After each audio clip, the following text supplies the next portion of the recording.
Today's topic, the Song of Redemption, unveiling the Christmas revelation, Mission Impossible. ఇవాళ topic machine impossible. ప్రియమైన దేవుని బిడ్డలారా, ఈ క్రిస్మస్ నాడు మనము నేర్చుకోవాలంటే మరియ గురించి తెలుసుకుంటాము, యోసేపు గురించి తెలుసుకుంటాము. పాత నిబంధనలో ఉన్న ప్రవచనాలు ఏంటి, అవి నెరవేరాయి అని మనం తెలుసుకుంటాము. సో పాత నిబంధనలు మన దగ్గర ఏమున్నాయో తెలుసుకుంటాం, కొత్త నిబంధనలో ఏమున్నాయో మనం తెలుసుకుంటా ఉంటాం. కానీ గమనించండి ప్రియమైన దేవుని బిడ్డలారా, అసలు ఆ క్రిస్మస్ టాపిక్ చాలా ఈజీ టాపిక్ అసలు చెప్పాలంటే బోధించడానికి. నేను ఈ యొక్క వాక్యం తయారు చేస్తున్నప్పుడు చాలా కష్టపడ్డాను. నేనైతే చాలా కష్టపడ్డాను ఈ విషయంలో. ఎందుకంటే ఎప్పుడు పాచంతకాయ పచ్చడి అంటే ఎట్లుంటుంది, ఎప్పుడా మరి గురించి, యోసేపు గురించి, యెషయా గ్రంథం గురించి, కీర్తనల గ్రంథం గురించి, దాంట్లో ప్రవచనాలు కాబట్టి జరిగినాయి. దూత వచ్చింది, మరి అమ్మ గర్భం దాల్చింది, యేసయ్య వచ్చాడు, ఆ ఫరో రాజు లాగా ఇక్కడ కూడా మోషేకి వచ్చినట్టుగానే ఇక్కడ కూడా హేరోదు మహారాజు చంపడానికి వచ్చాడు కానీ కాపాడాడు, గొల్లలు వచ్చారు, జ్ఞానులు వచ్చారు, ఆరాధించారు. క్రిస్మస్ అంటే అయిపోయిందా? ఎంతకాలం ఇదే మాట, ఇదే పాట, పాడిందే పాట, బాస్పల్ సుబ్బయ్యలాగా ఉన్నది పాట. నిజంగా కాదండి, అందరు చెప్పేదే, అంతా వినేదే. I want to bring out something out. ఏదో ఒకటి మీకు నేను తేవాలనుకుంటున్నాను. పాత నిబంధన ప్రవచనాలు ఓకే, గుడ్. దేవుడు చెప్పాడు ఆదాం దగ్గర, గుడ్. నేను దాన్ని ఏమి వ్యతిరేకించడం లేదే. దూత వచ్చింది, దూత వచ్చాడు, గాబ్రియల్ దూత వచ్చాడు, యోహాను ముందుగా చెప్పాడు, ఈ వాళ్ళ ఇంకా చెప్పుకుంటా పోతా ఉంటే అన్నీ రైటే. కానీ ఇవాళ నేను అన్టచ్ టాపిక్ ఒకటి ఉంది, మిగిలిపోయింది. అది ఇది కూడా మిగిలిపోతే వచ్చే క్రిస్మస్కి నాకు మళ్ళీ ఛాలెంజ్ ఏంటి కొత్త తీసుకురావాలనేది. రైట్. ఇప్పుడు ప్రతి ఒక్కరికి ఒక టాస్క్ ఉంటుంది. ప్రతి ఒక్క ఆఫీస్లో, ప్రతి ఒక్కరి ఇంట్లో కూడా పని ఒక టాస్క్ అంటూ ఉంటుంది. యేసయ్య పుట్టటమే ఒక టాస్క్ కాదు, యేసయ్య రావటమే ఒక టాస్క్ కాదు. అంటే ఏదో ఒక మిషన్తో వచ్చాడు ఆయన ఇక్కడికి.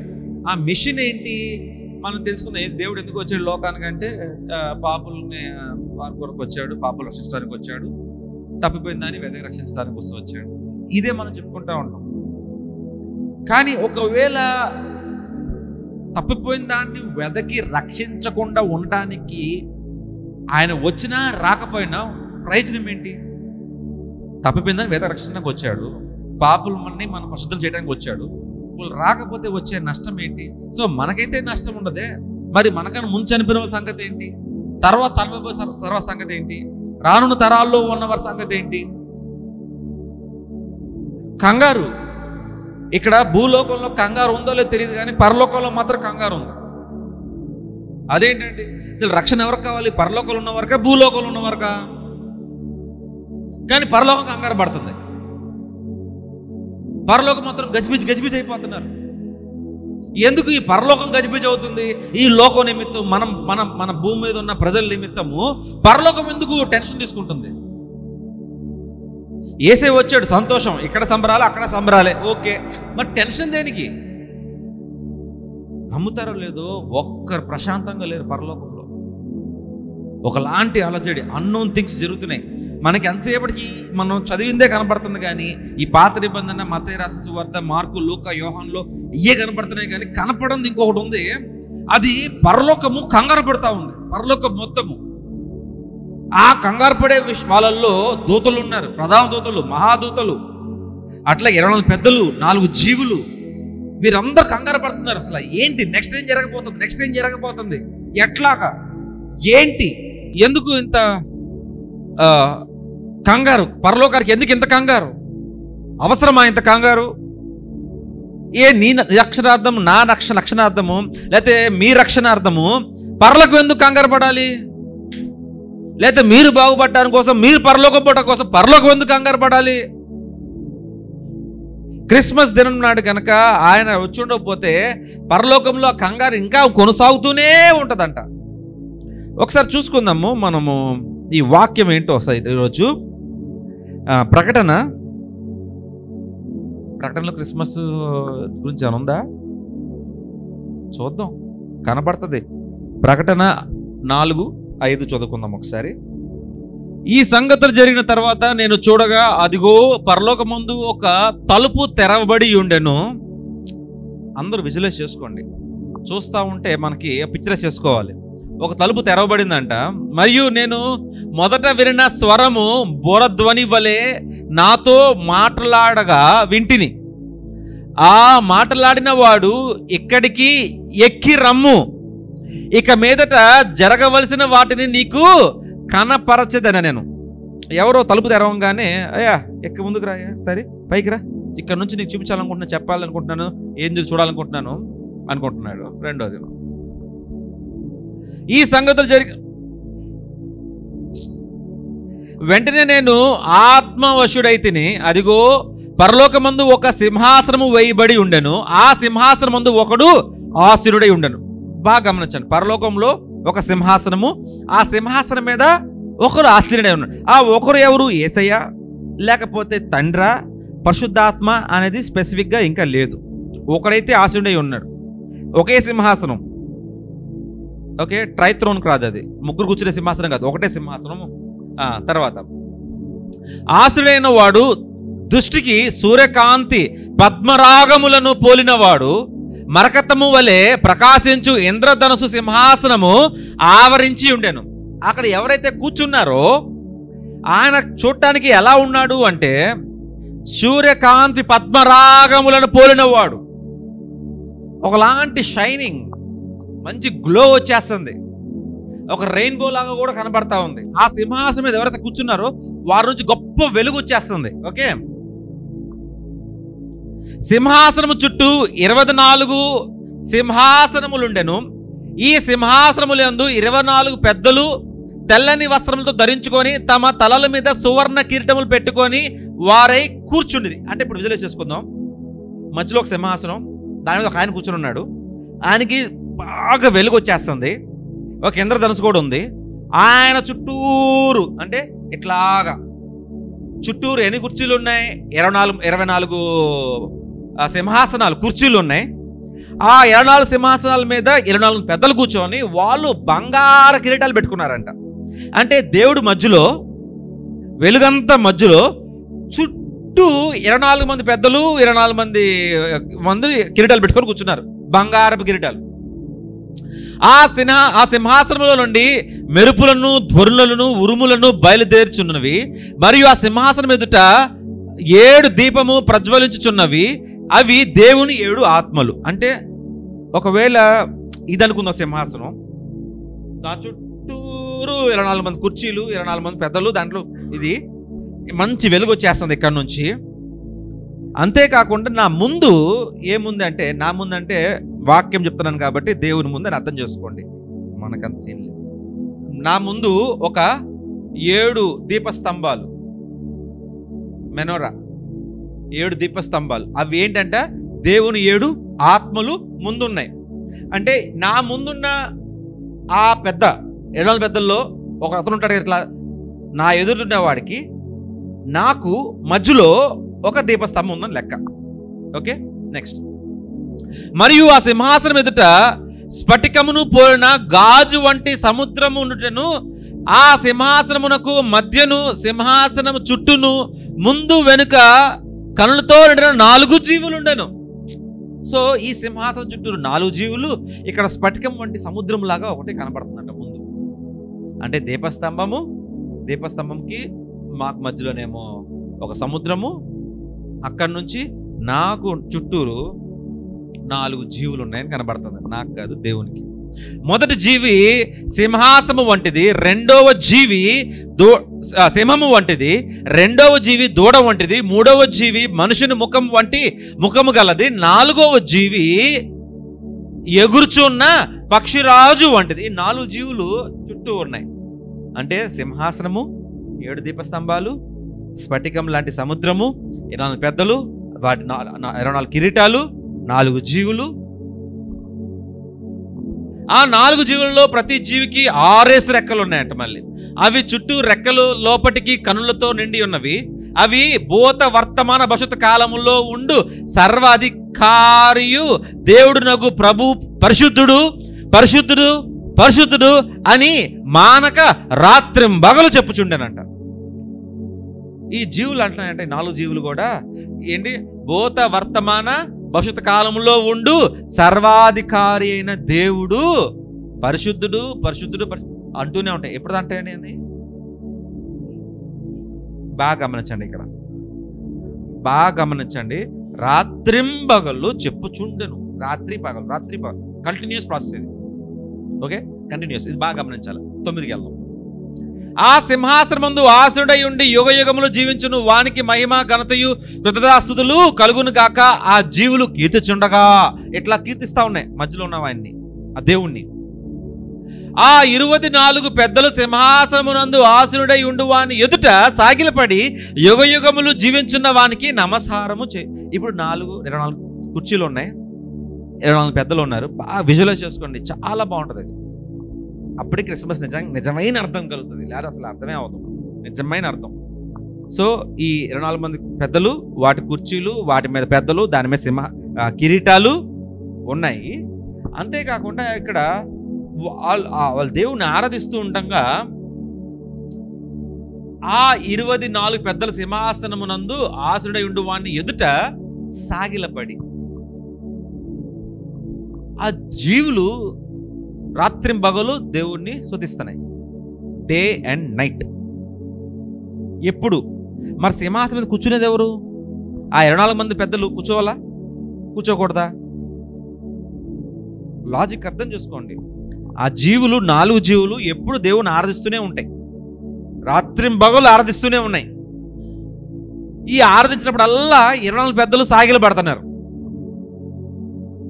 అంటే సింహాసనం మీద కూర్చునే అవకాశం ఆ పెద్దలకు ఉందా? ఇంకా కిందకు సాగిలు పట్టమే అని పని. ఇంకా సింహాసనం ఉంది, వాళ్ళకి ఒక సింహాసనం ఉంది, వాళ్ళకు కిరీటం ఉంది. సింహాసనం పక్కనే కిరీటం పక్కనే ఆ దేవుని సాగిలు పట్ట ఉంటామే. ఎందుకు? జీవులు రాత్రింబగళ్ళు ఎప్పుడు ఎల్లప్పుడూ ఆరాధిస్తూనే ఉంటాయి. వాళ్ళకి కూర్చునే టైం ఉంది, వాళ్ళు సాగిలు పట్టడం సరిపోద్ది వాళ్ళ జీవితానికి. సింహాసనం అనేది కూర్చోడానికి కాదు, వాళ్ళకి ఇచ్చిన ఘనత. కిరీటం అనేది వాళ్ళు పెట్టుకోవడానికి ఇచ్చింది కాదు, అది వాళ్ళ ఘనత.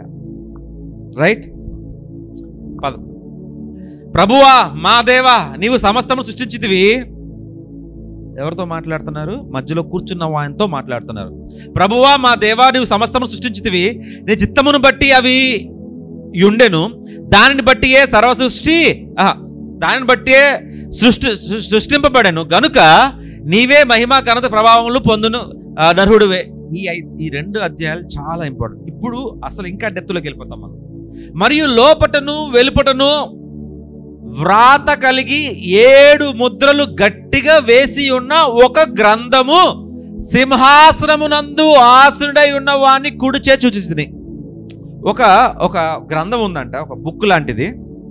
ఎటువంటి బుక్ లాంటిది ఉందంట అనుకుందాం, విజువలైజ్. మనకు ఆ గ్రంథం అంటే తెలియదు మనకి. ఒక గ్రంథం ఉంది, ఆ గ్రంథానికి 7 ముద్రలు గట్టిగా వేసి ఉన్న, లోపట వెలుపట వ్రాత కలిగి ఉందంట. అది లోపల రాసి ఉంది, ఇట్లాగా బయట కూడా రాసి ఉంది. మొత్తానికి ఈ బైబిల్కి ఎలా అయితే బయట రాసుందో, వెనకాల రాసి ఉంది, ముందు రాసి ఉంది, లోపల కూడా రాసి ఉంది. ఈ రాసి ఉంది కానీ ఈ మొత్తానికి 7 ముద్రలు వేస్తారట ఓపెన్ చేయకుండా గట్టిగా. మళ్ళీ ఆ గ్రంథం పట్టుకొని ఆ మధ్యలో ఉన్న సింహాసనం మీద కూర్చున్న ఒక వ్యక్తి ఆ గ్రంథం పట్టుకున్నాడంట. కుడి చేత్తో ఆ గ్రంథం పట్టుకుని ఉన్నాడు. ఆ మధ్యలో కూర్చున్న ఆయన తండ్రియా, యేసయ్య, పరిశుద్ధాత్మ అని ఇంకా మనకు తెలీదు, కంక్లూషన్కి రాకండి. కానీ ఒక ఆయన మాత్రం కూర్చుని ఉన్నాడు. రైట్. మరియు దాని ముద్రలు తీసి ఆ గ్రంథం విప్పుటకు యోగ్యుడైన వాడెవడని బలిష్ఠుడైన యొక్క దేవదూత బిగ్గరగా ప్రచురింపగా చూచితిని. అంటే ఒక ఆయన మధ్యలో కూర్చున్నాడు. ఫర్ ఎగ్జాంపుల్ అనుకో, దేవుడు అనుకుందాం కొంతసేపు, దేవునికి అట్టి స్థానం. ఓకే, దేవుడే కూర్చున్నాడు అనుకుందాం ఒకసారి. దేవుడు ఆ గ్రంథం పట్టుకుంటే ఒక బలిష్టమైన ఒక దూత వచ్చి ఈ గ్రంథము ఆ ముద్రలను విరిపి ఆ గ్రంథము తెరిచే వారు ఎవరు అని బిగ్గరగా అరుస్తున్నారు. అంటే ఆ సింహాసనం మీద కూర్చున్న వాని కుడి చేతిలో ఉన్న గ్రంథము తీయటానికి ఆయనకు కూడా అధికారం లేదు. నిజంగా అధికారం ఉండుంటే ఆ దేవుని ఎదుటే ఒక దూత వచ్చి అరవగలదా? దూత వచ్చి మాట్లాడగలదా? ఎవరు తీసేవారు? అట్లా ఉండకూడదు. దేవా నువ్వే దేవుడివి, నువ్వే ఆ గ్రంథము తెరవచ్చు కదా అని ఉండే పని. కానీ ఆ దూత నువ్వు తెరవగలవు అనట్లేదు, ఎవరు తెరవగలుగుతారు అని అడుగుతున్నారు. అంటే ఇక్కడ ఆ గ్రంథం తెరటానికి ఒక క్వాలిఫికేషన్ కావాలి. ఆ గ్రంథాన్ని ఓపెన్ చేయడానికి, లేకపోతే ఆ ముద్రలు ఓపెన్ చేయడానికి ఒక అర్హత కావాలి. దేవుడు అన్నంత మాత్రాన అర్హత సరిపోదు. పరిశుద్ధాత్మ అనంగానే అర్హత సరిపోదు. యేసయ్య అనంత మాత్రాన అర్హత సరిపోదు.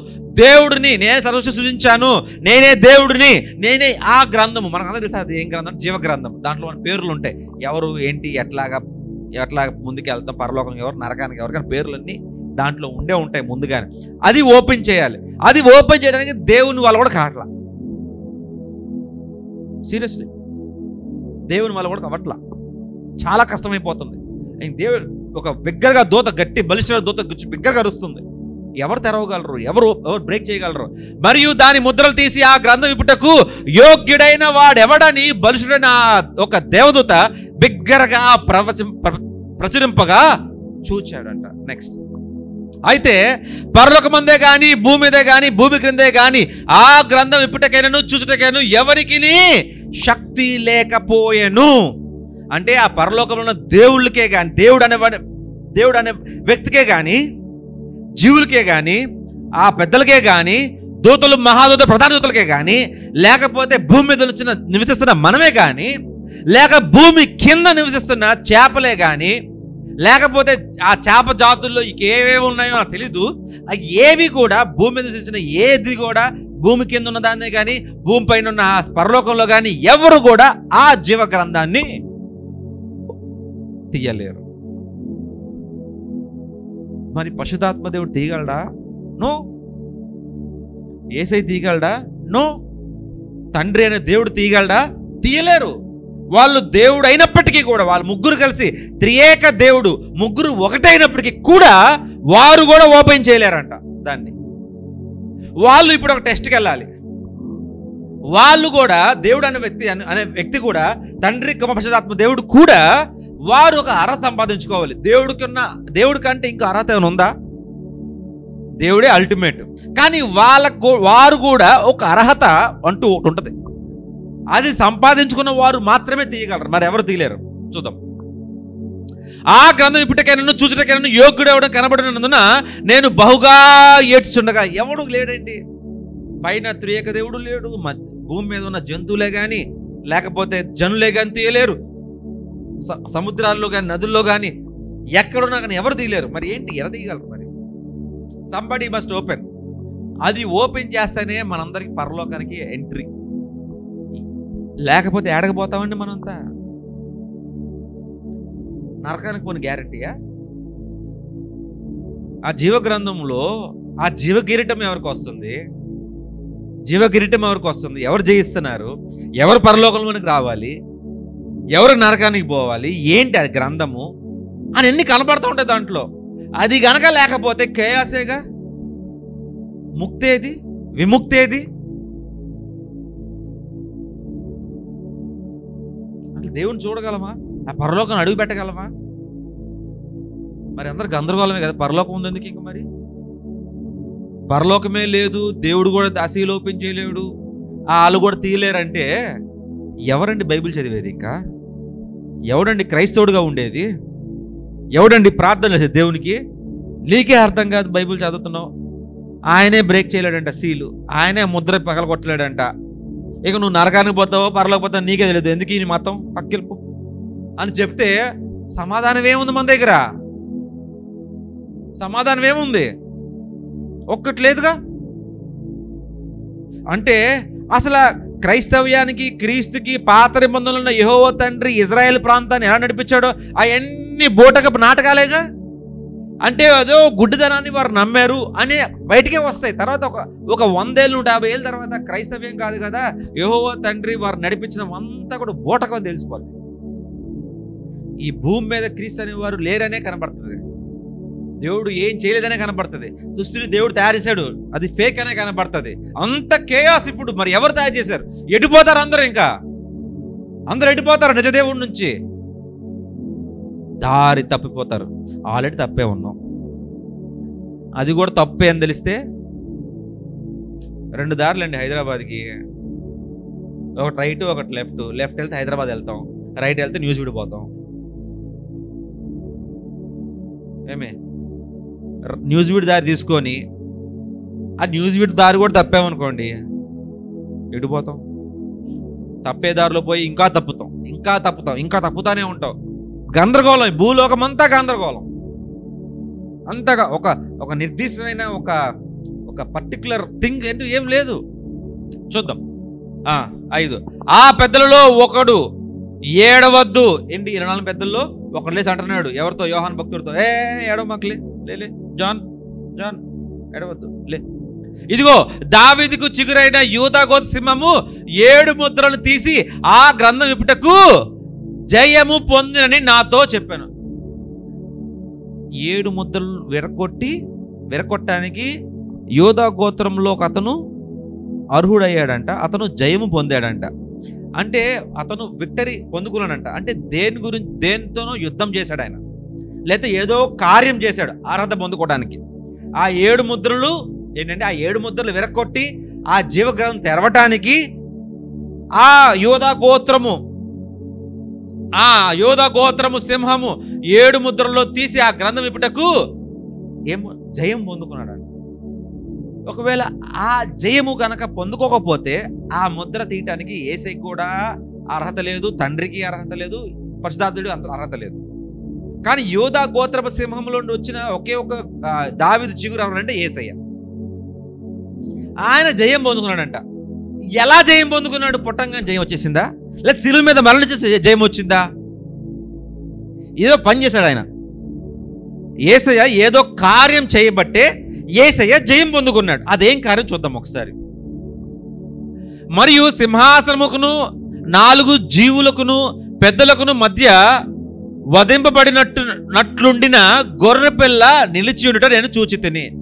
ఆ పెద్దలు, సింహాసనము, జీవులు మధ్యలో ఆ వధించబడిన గొర్రెపిల్ల అంటే యేసయ్య చూచాను. ఆ గొర్రెపిల్లకు 7 కొమ్ములుండెను, 7 కనులుండెను. ఆ కనులు భూమి మీద అంతటను పంపబడిన దేవుని 7 ఆత్మలు. ఇక్కడ దేవుని ఎదుట ఒకటి 7 దీపస్తంభాలు చెప్పానే, 7 దీపస్తంభాలు, అవి దేవుడు 7 ఆత్మలు. ఆయన మీద ఉన్నాయి కూడా దేవుని 7 ఆత్మలు, అవి భూమి మీదకి పంపించబడ్డాయి. ఓకే. ఆయన వచ్చి సింహాసనమందు ఆసీనుడై యుండు వాణ్ణి కుడి చేతిలో నుండి ఆ గ్రంథమును తీసుకొనేను. యేసయ్య వచ్చి సింహాసనం మీద కూర్చున్న వ్యక్తి కుడి చేతిలో నుండి ఆ గ్రంథం తీసుకున్నాడంట. అంటే ఆ సింహాసనం మీద కూర్చొని కుడి చేతిలో గ్రంథం పెట్టుకున్న ఆ దేవుడు ఆ గ్రంథాన్ని తీయలేడు, ఓపెన్ చేయలేడు. కానీ యూదా గోత్రపు సింహం అనే గోత్రం నుంచి ఆ చిగురు వచ్చిందంటే అది యేసయ్య. ఆయనే వధించబడ్డాడు. ఆయన కుడి చేతిలోనే లాక్కున్నాడు. దాన్ని లాక్కోవడం అంటే తీసుకున్నాడు, ఆ గ్రంథాన్ని తీసుకున్నాను. ఆయన దాన్ని తీసుకున్నప్పుడు ఆ 4 జీవులు వీణలను ధూప ద్రవ్యములతో నిండిన సువర్ణ పాత్రలను పట్టుకొని ఉన్న ఆ 24 పెద్దలను ఆ గొర్రెపిల్ల ఎదుట సాగిలపడిరి. ఈ పాత్రలు పరిశుద్ధుల ప్రార్థనలు. ఇప్పుడు ఈ పెద్దలందరూ కూడా ఎప్పుడైతే గ్రంథం చేయబడ్డాడో యేసయ్య ఆ చేతులు పట్టుకోగానే గ్రంథము, అప్పుడు ఆ 4 జీవులు వీణలతోనూ ధూప ద్రవ్యములతోనూ నిండిన ఒక సువర్ణ పాత్రలను పట్టుకొని ఉన్న వీణలను ధూప ద్రవ్యములతో నిండిన సువర్ణ పాత్రలను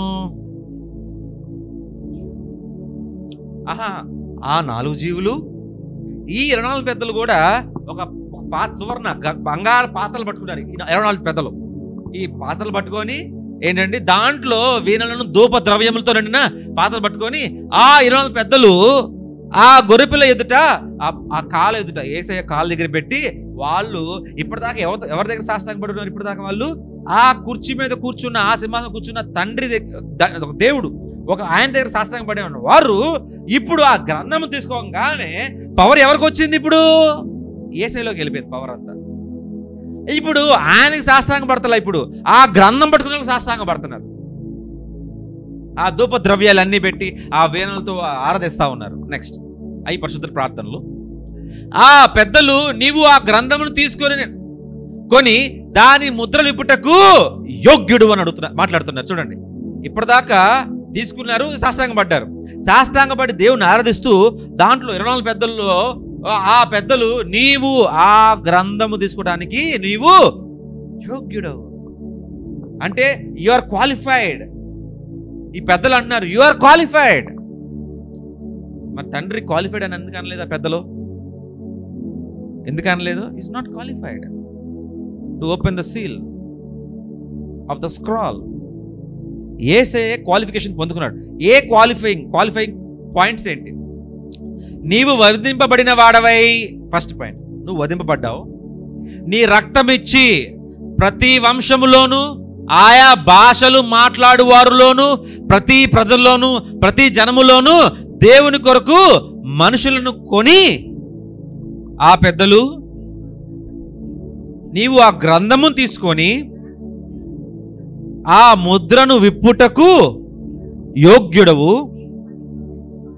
నీవు వధింపబడిన వాడవై, ఫస్ట్ పాయింట్, నీ రక్తం ఇచ్చి ప్రతి వంశములోను ఆయా భాషలు మాట్లాడు వాళ్ళలోను ప్రతి ప్రజల్లోను ప్రతి జనములోను దేవుని కొరకు మనుషులను కొని మా దేవునికి వారిని ఒక రాజ్యముగాను యాజకులుగాను చేసితివి గనుక వారు భూలోకమందు ఏలుదురని క్రొత్త పాట పాడుదురు. అంటే ఆయన ఏంటంటే వధించబడాలి. ఆయన రక్తం చేత భూలోకంలో ఉన్న ప్రతి జనం ప్రతి భాష మాట్లాడుతున్న వారు అంటే క్రైస్తవ లోకలేక అందరి కొరకు ఆయన వధించబడాలి. అందరి కొరకు ఆయన రక్తం చిందించబడాలి, అందరి కొరకు చిందించబడాలి. ఆ తర్వాత ఆ దేవునికి వారిని రాజ్యమునకు యాజకులుగాను చేయాలి. ఆ తర్వాత వారు భూలోకమును ఏలుదురని కొత్త పాట. అంటే 4 పనులు జరగాలి. ఈ 4 పనులు మిషన్ ఇంపాసిబుల్. ఈ 4 పనులు చేయడానికి ఎవరున్నారు అయితే తండ్రికి అర్హత లేదు. తండ్రి ఆత్మయ్య ఉన్నాడు కనుక ఆయన ఆత్మతోనూ సత్యంతోనూ ఆయన్ని ఆరాధించాలి. సో మన మధ్యలో ఒక ఆత్మ తిరిగింది అనుకోండి, మనము ప్రశాంతంగా ఉంటామా, భయపడతామా? సో తండ్రి ఆత్మయ్య ఉన్నాడు, ఆయన రాలేడు. ఆయన ఎంత శక్తిమంతుడంటే మోషే నువ్వు ఆ కొండ చోట్లకి వెళ్ళి చూడు, నేను వెళ్ళిపోతా ఉంటాను, నన్ను నువ్వు నేరుగా చూడలేవు, చూస్తే నీకు ఒకలాగా చూసి బతకలేవు అంటాడు. అని దేవుడు వెళ్ళిపోతా ఉంటే మోషే వెనక నుంచి చూస్తాడు, అప్పటికే ఆయన కళ్ళు కనపడక చాలా వరకు ఇబ్బంది పడతాడు. ఆ మండుచున్న పొద దగ్గర మోషే వెళ్ళి మాట్లాడొచ్చేసరికల్లా జుట్టంతా తెల్లగా అయిపోయి ముసలోళ్ళలాగా అయిపోయి తెల్లగా ప్రకాశించడం మొదలెట్టాడంట. ఎందుకంటే తండ్రిని ఎవరు చూడలేరు. ఎందుకు చూడలేరు అంటే వాక్యం ఏమంటుందంటే హృదయశుద్ధి గల వారు ధన్యులు, వారు దేవుని చూచెదరు. సో హృదయశుద్ధి మనకు లేదు కాబట్టి మనం దేవుని చూడలేము. సో ఆయన ఇక్కడికి వచ్చినా కానీ మనకు ఆయన కనపడ్డాం, ఎందుకంటే మన హృదయశుద్ధి లేదు. సో ఆయన వచ్చి మన కొరకు చనిపోయి రక్తం ఇచ్చి శిలువ మీద మరణించి మనల్ని చేయలేడు ఆ పని, ఎందుకని ఆత్మే ఉన్నాడు కనుక. సో రెండోది, పరిశుద్ధాత్మ దేవుడు రావచ్చు కదా. పరిశుద్ధాత్మ దేవుడు కూడా ఒక ఆత్మదేవుడు. మళ్ళీ ఇప్పుడు దేవుడు యేసయ్య శరీరధారిగా రావాల్సిందే, వేరే అవకాశం లేదు. సో మానవుడిలా రావాలి, దైవత్వాన్ని విడిచి మానవుడిగా రావాలి. ఇప్పుడు తండ్రిని అక్కడ విడిచిపెట్టి తన దైవత్వాన్ని విడిచిపెట్టి మానవుడిగా వచ్చాడు. నౌ యేసయ్య, ఇప్పుడు మన మధ్యలో ఉన్న యేసయ్య దేవుడా అంటే అందరూ మనం గుడ్డిగా దేవుడు అనే చెప్తాం, కానీ is a revolution of God. దేవుడు ఎలా ఉంటాడో చూపించడానికి వచ్చాడు, దేవుడు ఎలా మాట్లాడతాడో చూపించడానికి వచ్చాడు, దేవుడు ఏమేమి చేయగలడు అని చూపించడానికి వచ్చాడు. అందుకే మీరు నన్ను చూచేవారు దేవుని చూసినట్టే, నన్ను చూస్తే దేవుని చూసినట్టే. ఎందుకంటే ఇట్స్ రెవల్యూషన్ ఆఫ్ గాడ్. దేవుని ఒక ఇమేజ్ని ప్రతిబింబించడానికి నీలాగా నాలాగా ఒక శరీరధారియే వచ్చాడు. ఆ దేవుని చూపించాలి ఇక్కడ మనకి. ఆయన క్రియల్లోను పాపులను క్షమించాలి, రోగాలను స్వస్థపరచాలి, చనిపోయిన వారిని తిరిగి లేపాలి, గాయపడిన వారిని స్వస్థపరచాలి. దేవుడు ఏమేం చేయగలడు, నువ్వు మనసులో ఏమనుకుంటున్నావో చెప్పేయాలి, మీకు మంచి మార్గం బోధించాలి, సాతాన శక్తులను అరగట్టాలి. దయ్యాలు వచ్చినాయి, దయ్యాలు కూడా నువ్వెవరో మాకు తెలుసు, నువ్వు నజరేయుడైన యేసువి, నువ్వు దేవుని కుమారుడివి, మా యొద్ద నుండి పొమ్మని వారు బతిమాలారు. దయ్యం పట్టిన వాళ్ళు. దయ్యాలకు తెలుసు, మనుషులకు తెలియట్లా. సో ఈ 4 టాస్కులు చేయాలి. ఏ టాస్క్? 1 వధించబడాలి, తన రక్తం చేత అందరినీ కొనాలి, దేవునికి వారసులుగా చేయాలి, రాజ్యమునకు వారసులుగా చేయాలి. 2ది భూమిని వెలుబడి చేయాలి. ఈ 4 పనులు చేయటానికి కొరకు ఒకరు రావాలి. ఆ ఎంట్రీ ఇవ్వటమే క్రిస్మస్. ఎవరు కూడా పాస్ట్ టెన్స్ తీసుకొని ఫ్యూచర్లోకి రాలా, ఫ్యూచర్ చూసుకొని పాస్ట్లోకి వచ్చారు వీళ్ళంతా. అర్థమవుతుందండి? భూత, వర్తమాన, భవిష్యత్తు కాలము. భూతకాలముని ఆధారం చేసుకొని యేసయ్య రాలా, భవిష్యత్తు కాలముని ఆధారం చేసుకొని వర్తమాన కాలానికి వచ్చాడు యేసయ్య. ఎందుకు? ఆ జీవగ్రంథం ఇప్పబోతే మన పరిస్థితులు ఏంటి? ఎవడు మంచివాడు, ఎవడు చెడ్డవాడు? సో ఆ భవిష్యత్తు కాలంని ఆధారం చేసుకొని వర్తమాన కాలంలోనికి వచ్చి ప్రతి ఒక్క భూతకాలంలో ఉన్న ప్రవచనాలన్నీ నెరవేర్చాడు ఆయన. సో ఏకకాలంలో ఉన్నవాడు, భూత, వర్తమాన, భవిష్యత్తు కాలంలో ఉన్నవాడు అంటే ఈయనే. మరి ముందు ఉన్నాడు, ఇక్కడ వచ్చాడు, వాటిని నెరవేర్చాడు. ఎప్పుడైతే ఈ కలయిక మొత్తము ఒక పాయింట్ ఆఫ్ టైంలోకి వచ్చిందో దాన్ని మనం క్రిస్మస్ అంటున్నాం. మనం ఈ క్రిస్మస్ నాడు మనకు రక్షకుడు పుట్టాడు అని మనం ఆనందపడతాము. మన పాపం తీసివేయడానికి ఒక ఆయన వచ్చాడు అని మనం ఆనందపడతాము. మనం నిజంగా ఆనందపడవలసింది, మనం అన్ని మంచిగా చేసినా కూడా ఆ జీవగ్రంథం తెరవబడకపోతే మన పరిస్థితి ఏమవును? సో ఆ జీవగ్రంథం తెరవాలంటే ఒక అర్హత పొందుకోవాలి, ఒక జయం పొందుకోవాలి. ఆ జయం పొందుకోవాలంటే వాళ్ళు ఏమేం టాస్కులు కంప్లీట్ చేయాలండి? ఫస్ట్ పాయింట్ చెప్పండి ఒకసారి. ఆయన ఏం చేయాలి? First point వధించబడాలి. 2ది రక్తం ఇచ్చి అందరినీ తన సొత్తుగా కొనాలి, ప్రజల్ని. 3ది ఆయన యాజకులుగా, ఆయన రాజ్యముగాను యాజకులుగాను చెయ్యాలి. 4ది వచ్చేసి భూలోకంను ఏలుబడి చేయుదురు. They have to rule the world. ఎలా పరిపాలన చేయాలి? చీఫ్ మినిస్టర్, ప్రైమ్ మినిస్టర్ అయ్యే కాదు. Chief minister, prime minister, president అయ్యే భూమిని ఏలటం కాదు. భూమిని ఏలుబడి చేయాలి అంటే ఆ రాజ్య విషయము, ఆ పరలోక రాజ్య విషయము అందరికి చాటటము. నెక్స్ట్ 11. మరియు నేను చూడగా సింహాసనమును, జీవులను, పెద్దలను ఆవరించి ఉన్న అనేక దూతల స్వరము వినబడెను. వారి లెక్క కోట్ల కొలదిగా ఉండెను.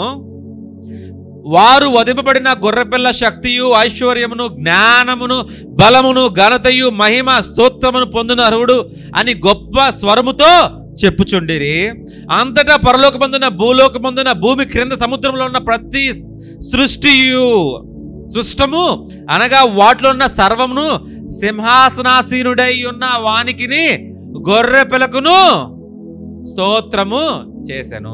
ఆ 4 జీవులు ఆమేన్ అని చెప్పగా ఆ పెద్దలు సాగిలపడి నమస్కారం చేసిరి. See that is the only qualification. ఆ క్వాలిఫై అవ్వటానికి ఒక మిషన్ పాస్ అవ్వాల దేవుడు అనబడిన వ్యక్తి కూడా. ఒక మిషన్. జస్ట్ నేను దేవుడిని కాబట్టి నేను ఇష్టానుసారంగా ఏమన్నా చేయొచ్చు, ఏమన్నా మాట్లాడచ్చు, ఎలాగైనా చేయొచ్చు. మీరు గ్రీక్ మైథాలజీ కనుక చూస్తే, గ్రీక్ మైథాలజీ జూయిస్ అని, హేడిస్ అని, తర్వాత అపోలోస్ అని, ఇవన్నీ చాలా కనబడతా ఉంటాయి. వాళ్ళ దేవుళ్ళ ఇష్టం ఏమైనా చేసుకోవచ్చు, ఒక నీతి నియమం ఉండదు. అన్న తమ్ముడు కొట్టుకోవచ్చు, దేవుళ్ళే వాళ్ళందరూ కొట్టేసుకోవచ్చు, యుద్ధాలు చేసేసుకోవచ్చు. ఎయిరీస్ అని ఒక యుద్ధం చేసే దేవుడు, ఎవరన్నా వాళ్ళకి ప్రార్థన చేస్తే జరిగిపోద్ది, తర్వాత కొట్టేసుకోవచ్చు. అట్లాగా లేకపోతే ఒక దేవుడు వచ్చేసి ఒక భూలోకంలో అమ్మాయి మంచి కనపడిందంటే పెళ్లి చేసుకోవచ్చు, పెళ్లి లేకపోతే ఆమెని అనుభవించి వెళ్ళిపోవచ్చు. ఒక నీతి నియమము ఒక పద్ధతి అంటూ ఏమి ఉండదు, ఒక ప్రోటోకాల్స్ అంటూ ఏమి లేదు. ఇష్టానుసారంగా. అందుకే ఇప్పుడు అవన్నీ కనపడవుగా. అదంతా సోదులు చెప్పిన సోది అని చెప్పేసి మొత్తం తీసి పడేశారు. ఇప్పుడు ఎవరు పాటించటం దాన్ని. గ్రీక్ మైథాలజీలో ఉన్న గ్రీక్ గాడ్స్ ఎవరు పాటించటంలా. ప్రతి దేవునికి కూడా ఒక నీతి నియమాలు ఉంటాయి. నీతిని దాటకూడదు, నియమాలని దాటకూడదు. ఏ పని చేసినా లోక కళ్యాణ నిమిత్తం చేయాలి, కానీ ఇష్టానుసారంగా నాకు వచ్చు కాబట్టి నేను ఏం చేస్తాను కాబట్టి లోకాలని పాడు చేయకూడదు, లోకాలని ఇష్టానుసారం సృష్టించకూడదు. దేనికి ఒక నియమం ఉంటుంది, ప్రతి దానికి ఒక నియమం ఉంటుంది. ఆ నియమాన్ని బట్టే ఎవరైనా సరే నడవాలి. మనకంటూ ఒక నియమం ఉంటుంది, చీఫ్ మినిస్టర్ కంటూ ఒక నియమం ఉంటుంది, ప్రైమ్ మినిస్టర్ కంటూ ఒక నియమం ఉంటుంది, ప్రెసిడెంట్, UN ఎవరికైనా ఒక నియమం ఉంటుంది. దేవునికి కూడా ఒక నియమం ఉంటుంది. ఆ నియమాలు అన్నిటినీ పాటించి వాటిని జయించువానికే ఆ శక్తి, ఘనత, మహిమ, ప్రభావము అన్నీ చదువుతాయి. లేకపోతే ఆ దూతలు ఆరాధిస్తాయా? ప్రధాన దూతలు, మహాదూతలు ఆరాధిస్తాయా? జీవులు ఆరాధిస్తారా? లేకపోతే ఈ పెద్దలు ఆరాధిస్తారా? నీకే చేత కాదు, నువ్వు దేవుడు అంట, మేమేం చెయ్యాలి ఇంకా అని ఏమవుద్దంటే సంక్షోభం వచ్చేస్తుంది. పార్లమెంట్లోను లేకపోతే అసెంబ్లీలోను సంక్షోభం వస్తుంది కదా, అట్లా వచ్చేసిద్ది. అలా రాకూడదు. మళ్ళీ పవర్ అంతా నా దగ్గరే ఉంటుంది, అందరు నాకే లోబడాలి, ఎట్లాంటివి కాదు. నిజంగా అంత శక్తి దేవుడు అయితే నిజంగా అలాగే నీతి నియమాలు లేకుండా మన దేవుడు పరిపాలిస్తే లోకంలో ఉన్న జనులు నేను మీకోసం చనిపోయాను, తిరిగి లేచాను, మీరందరూ నాకే మొక్కాలి అని గట్టిగా ఒక ఆజ్ఞ ఇచ్చాడు అనుకోండి, మనం కూడా రోబోస్ లాగా వచ్చి మొక్కటం, వెళ్ళటం, హృదయంలో ఇష్టం లేకపోయినా చెయ్యాలంతే.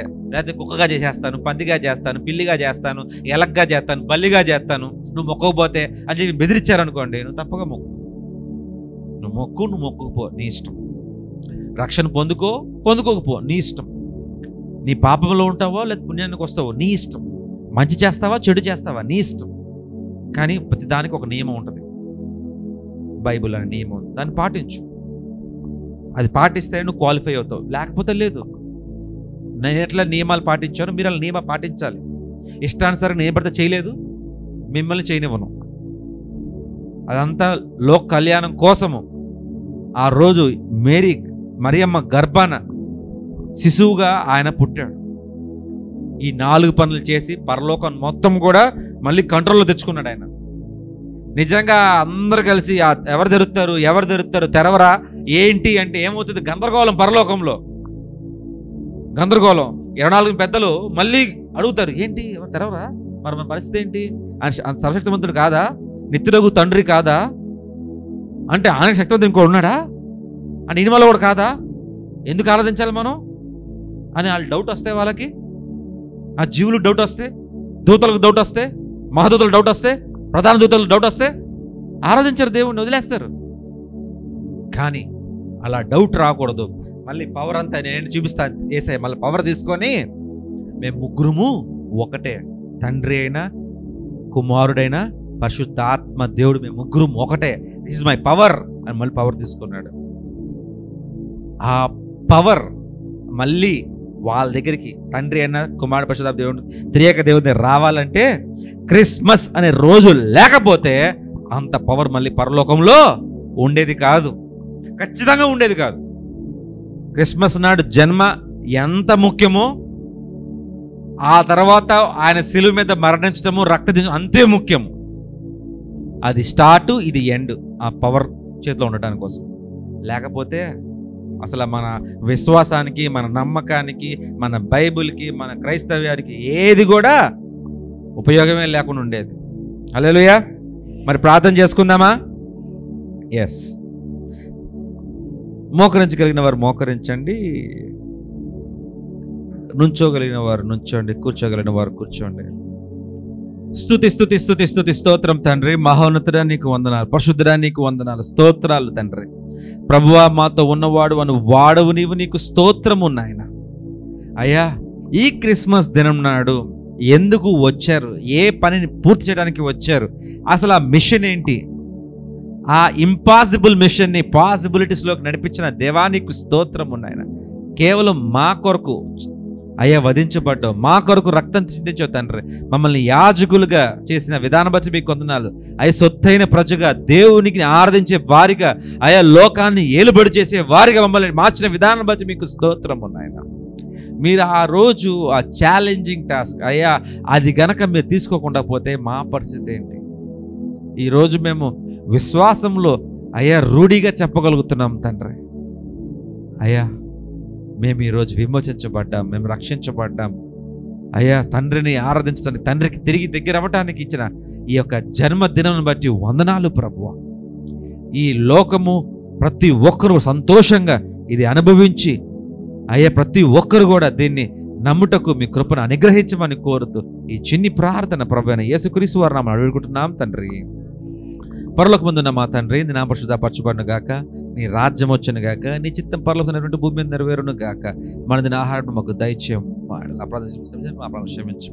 శోధనలు ఏకాదశి రాజ్యము, శక్తి, మహిమ నిరంతరం నీవైనావు తండ్రి. May the love of the Father, grace of Jesus Christ, communion and fellowship of the Holy Spirit, this now and forever and ever and evermore. And all the God's children says, Hallelujah.